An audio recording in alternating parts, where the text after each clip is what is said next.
बिस्मिल्लाहिर्रहमानिर्रहीम। अस्सलाम वालेकुम। Welcome to Mehboob TV Oman news. उम्मीद करते हैं कि आप तमाम दोस्त खैरियत से होंगे।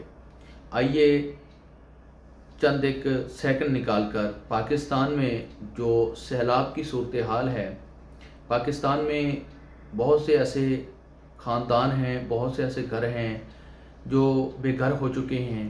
बहुत से ऐसे ख़ानदान हैं कि जिनके सब मर्द पानी में बह गए। बहुत से ऐसे लोग हैं जिनके बच्चे पानी में बह गए। बहुत से ऐसे लोग हैं जिनके कारोबार जो हैं वो पानी में बह गए। चंद लम्हात निकाल कर उनके लिए दुआ करते हैं। क्या पता अल्लाह पाक किसकी आमीन कबूल कर ले और अल्लाह पाक उनको अपने ख़ास फजल और करम के साथ नवाज दे। अल्लाह पाक इस सैलाब में जितना भी नुकसान हुआ है, जिसका नुकसान हुआ है, या अल्लाह पाक तो अपने ख़ास फजल और करम के साथ उनको अपने ख़जाने से अता फरमा दे। या अल्लाह पाक उनके नुकसान की तलाफ़ी कोई और नहीं कर सकता मेरे मौला, सिर्फ तू ही उनके नुकसान की भरपाई कर सकता है। किसी इंसान में इतनी हिम्मत नहीं है कि उनके नुकसान को पूरा कर सके या अल्लाह पाक सिवाय तेरे। या अल्लाह पाक जितने भी इस फ़ानी दुनिया से रुखसत हो चुके हैं, इस दुनिया से चले गए हैं, वफ़ात पा चुके हैं, या अल्लाह पाक उनको जन्नत अल फिरदौस में आला मकाम अता फरमा दे और उनके घर वालों को सब्र जमील अता फरमा दे। या अल्लाह पाक उनके घर वालों को इतना सब्र दे, या अल्लाह पाक उनके घर वालों को उनका नेमोल बदल अता फरमा दे, ताकि या अल्लाह पाक उनके दिल को सुकून और करार मिल सके।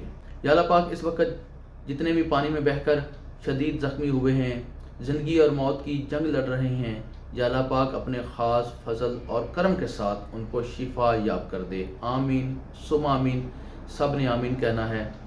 इन दवाइया लम्हात के बाद अब हम आपको सल्तनत ऑफ ओमान की चंद एक अहम अपडेट से आगाह करते हैं। सबसे बड़ी अपडेट तो ये है कि लेबर मिनिस्ट्री ओमान जो है इस वक्त एक्टिव हो चुकी है और मिनिस्ट्री ऑफ लेबर की तरफ से सख्त तरीन जो है ये चेकिंग जारी है। और इस चेकिंग के दौरान आपने किस तरीके से बचना है, आपने अपनी हिफाजत कैसे करनी है, इंशाल्लाह मैं आगे चलकर आपको बताता हूँ। इससे पहले कि आपने यूट्यूब चैनल महबूब टीवी को सब्सक्राइब नहीं किया, जल्दी से सब्सक्राइब करें, इस फैमिली का हिस्सा बन गए। साथ लगे बेल के आइकन को प्रेस करना ना भूलिए, ताकि हमारी हर आने वाली नई वीडियो का नोटिफिकेशन आपको हर लम्हा बर वक्त मिलता रहे और आप हर लम्हा ओमान न्यूज़ से वीज़ा की अपडेट से बाखबर रह सकें। मतरा ओल्ड मस्कत में 2 एशियन नेशनैलिटी के लोगों को ड्रग के सिलसिले में रॉयल ओमान पुलिस की तरफ से एक बार फिर से गिरफ़्तार किया गया है। पिछली वीडियो में मैंने आप तमाम दोस्त अब आपको आगाह किया था कि मस्कत में जो मतरा ओल्ड मस्कत है, जहां पर मस्कत का पुराना पोर्ट है, वहां से 6 अफराद को चोरी के इल्ज़ाम में गिरफ़्तार किया जाता है। जब उनसे तफ्तीश की जाती है तो उनसे 50 किलो से ज़ायद मंशियात बरामद की जाती हैं। इसी तरह रॉयल ओमान पुलिस ने कल सोमवार को फिर से अपनी कार्रवाई के दौरान 2 एशियन नेशनैलिटी के लोगों को गिरफ़्तार किया है, जिनसे काफ़ी मिकदार में मंशियात जो हैं वो निकली हैं। तो अल्लाह पाक हम सबको हदायत दे, हम सबको सीधे रास्ते पर चलने की तौफीक दे, ताकि हम अपना और अपने मुल्क का नाम रोशन कर सकें। मिनिस्ट्री ऑफ लेबर ओमान की जो इस वक्त चेकिंग चल रही है, ये आप तमाम दोस्त अब आप जानते हैं क्यों चल रही है। आउट पास ओपन हुए, आउट पास ओपन करने के बाद 3 महीने का ग्रेस पीरियड दिया गया कि इन 3 माह के अंदर आप लोग बाइज़्ज़त तरीके से इज़्ज़त के साथ अपने वतन वापस जा सकते हैं। जितनी तवक्को थी गवर्नमेंट को उतने लोग वापस नहीं किए, तो फिर इस आउट पास की तारीख को मज़ीद एक्सटेंड करना पड़ा, मज़ीद इसका वक्त बढ़ाना पड़ा। जहां पर 31 जुलाई 2025 को ये आउट पास बंद होने वाले थे, वहां पर अब ये 31 दिसंबर 2025 को ये आउट पास बंद होंगे। तो मैं आपको अख्तियाती तदाबीर बताता हूँ, मैं आपको बताता हूँ कि आपने मिनिस्ट्री ऑफ लेबर की चेकिंग से किस तरीके से बचना है, क्या तरीकाकार आपने अख्तियार करना है। सबसे पहले वो हजरात सुन लें जो आज़ाद वीज़े वाले हैं, जो आज़ाद वीज़े पर सल्तनत ऑफ ओमान में काम कर रहे हैं, कोई भी काम कर रहे हैं, किसी भी तरह का काम कर रहे हैं। उन्होंने क्या करना है जी, उन्होंने अपने अरबाब से इजाज़तनामा लेना है और अगली कंपनी के साथ एक एग्रीमेंट करना है, एक कॉन्ट्रैक्ट करना है, जिसके ऊपर आपके साइन, अगली कंपनी के साइन और आपके अरबाब के साइन मौजूद हों। इस बात का सबूत हो कि आपके अरबाब के पास काम नहीं है, आपके अरबाब ने आपको इजाज़त दे रखी है कि आप अगले बंदे के साथ काम कर सकते हैं, कोई मुश्किल नहीं, कोई प्रॉब्लम नहीं। और ये जो एग्रीमेंट है ये लेबर मिनिस्ट्री से तस्दीक शुदा होना ज़रूरी है। अब वो हजरात जो इलीगल तौर पर, गैर कानूनी तौर पर सल्तनत ऑफ ओमान में दाखिल हुए हैं, समंदर के रास्ते से दाखिल हुए हैं या बॉर्डर के रास्ते से दाखिल हुए हैं, या किसी भी तरीके से सल्तनत ऑफ ओमान में गैर कानूनी तौर पर दाखिल हुए हैं, उनके पास कोई डॉक्यूमेंट्स नहीं है, उनका नेशनल ID कार्ड नहीं है, उनका पासपोर्ट नहीं है, कोई भी प्रूफ उनके पास नहीं है तो वो अपनी अपनी एम्बेसी में तशरीफ़ ले जाएं। पाकिस्तान वाले पाकिस्तान की एम्बेसी तशरीफ़ ले जाएं, बांग्लादेश वाले बांग्लादेश की एम्बेसी तशरीफ़ ले जाएं, इंडिया वाले इंडिया की एम्बेसी तशरीफ़ ले जाएं, श्रीलंका वाले श्रीलंका की एम्बेसी, अफगानिस्तान वाले अफगानिस्तान की एम्बेसी में तशरीफ़ ले जाएं, वहाँ से आउट पास बनवाएं।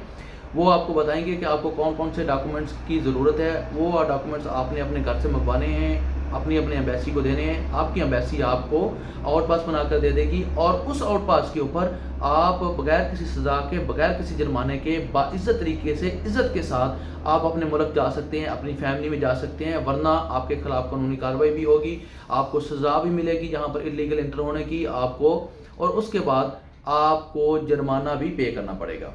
अब बारी आती है जी विजिट वीज़े वाले, फैमिली वीज़े वाले। अगर आपका विजिट वीज़ा था, एक्सपायर हो गया, आप जहाँ पर रह गए हैं, अगर आपका फैमिली वीज़ा था, आप सालों से जहाँ पर रह गए हैं, तो आप इसको वर्क वीज़े में बदलने की सोच रहे हैं तो नहीं बदल सकते।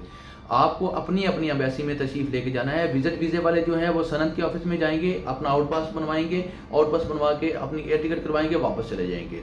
सिंपल सादा सी बात है। और फैमिली वीज़े वाले अपनी एम्बेसी में विजिट करेंगे, पाकिस्तान वाले पाकिस्तान की, इंडिया की, बांग्लादेश की एम्बेसी, श्रीलंका एम्बेसी, और इस तरह फिलिपीन एम्बेसी, और अफगानिस्तान वाले अफगानिस्तान की एम्बेसी विजिट करें और वहाँ से अपना अपना आउट पास बनवाएं और इज़्ज़त के साथ अपने अपने वतन वापस चले जाएं। अब बात करते हैं जी वर्क वीज़े वाले। वर्क वीज़े वालों के लिए बहुत से रास्ते खुले हैं, एक रास्ता नहीं है, बहुत से रास्ते खुले हैं।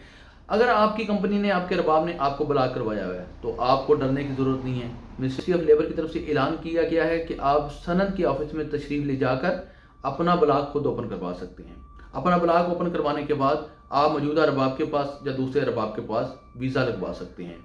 इस सूरत में आपको ना ही कोई जुर्माना किया जाएगा, ना ही कोई आपको सज़ा की जाएगी। आपका सिंपल इजी तरीके से आपका वीज़ा एक कंपनी से दूसरी कंपनी में ट्रांसफ़र भी हो जाएगा और आपका ब्लॉक भी ओपन हो जाएगा। मेरी बात को आप समझ रहे होंगे। जिनके अरबाब कंपनी ने ब्लॉक किया हुआ है, सनद के ऑफिस में तशरीफ़ ले जाएं, अपना स्टेटस दुरुस्त कर लें, आप अपने आप को कानूनी दायरे में लेकर आ जाएं। इस तरह आगे चलते हैं। वो हजरात जिनके वर्क वीज़े काफ़ी टाइम से एक्सपायर हो चुके हैं, ख़त्म हो चुके हैं, या अभी मौजूदा घड़ी में, मौजूदा हाल ही में उनके वीज़े एक्सपायर हुए हैं, ख़त्म हुए हैं, और वो सोच रहे हैं 3-4 साल 5 साल हम इसे ही गुजार देंगे, तो उनके लिए भी अर्ज़ है कि आपने सनद के ऑफिस में तशरीफ़ लेके जाना है, अपना आउट पास बनाना है और अपने मुल्क वापस चले जाना है इज़्ज़त के साथ, बाइज़्ज़त तरीके से। आपको कोई जुर्माना, कोई फ़ाइन, कोई सज़ा नहीं की जाएगी, इज़्ज़त के साथ आपको रवाना किया जाएगा। अगर वो नहीं जाना चाहते, अपने मामला जहाँ पर रहकर चलाना चाहते हैं, मज़ीद आगे काम करना चाहते हैं, जॉब करना चाहते हैं, बिज़नेस करना चाहते हैं, कुछ भी करना चाहते हैं, तो उनके लिए अर्ज़ है कि आप अपना अरबाब का फ़ील तलाश करें और उसके पास अपना वीज़ा लगवा लें। ये चंद एक हदायत हैं, आपने इन हदायत पर अमल करके ख़ुद को महफूज बनाना है, महफूज करना है। अगर आप पकड़े जाते हैं, पकड़े जाने के बाद आपको डिपोर्ट किया जाता है, और डिपोर्ट शुदा जो इंसान होता है, आदमी होता है किसी भी मुल्क का, उसकी कोई इज़्ज़त नहीं, कोई वैल्यू नहीं है, और फिर उसको किसी दूसरे मुल्क का वीज़ा मिलना बहुत ज़्यादा मुश्किल हो जाता है। तो उम्मीद करता हूँ कि आज की छोटी सी काविश मेरी आप तमाम दोस्त अब आपको पसंद आई होगी। अगर पसंद आई है तो इस वीडियो को लाइक करके सोशल मीडिया के ऊपर शेयर ज़रूर कीजिए। अगर आप इस वीडियो को दूसरे लोगों तक पहुँचाएँगे तो इस नेकी का अजर आपको भी अल्लाह पाक की तरफ से मिलेगा, क्योंकि हमने एक अच्छा काम किया है, अच्छी बात दूसरे लोगों तक पहुँचाई है, जिससे दूसरे लोग फ़ायदा उठा सकते हैं। बहुत से लोग मुश्किलात में गिरे हुए हैं, वो अपनी मुश्किल से निकल सकते हैं। तो आने वाले वक्त तक मुझे दीजिए इजाज़त, अपना रखिए ख्याल और मुझे रखिए दुआ में याद। अल्लाह हाफिज़।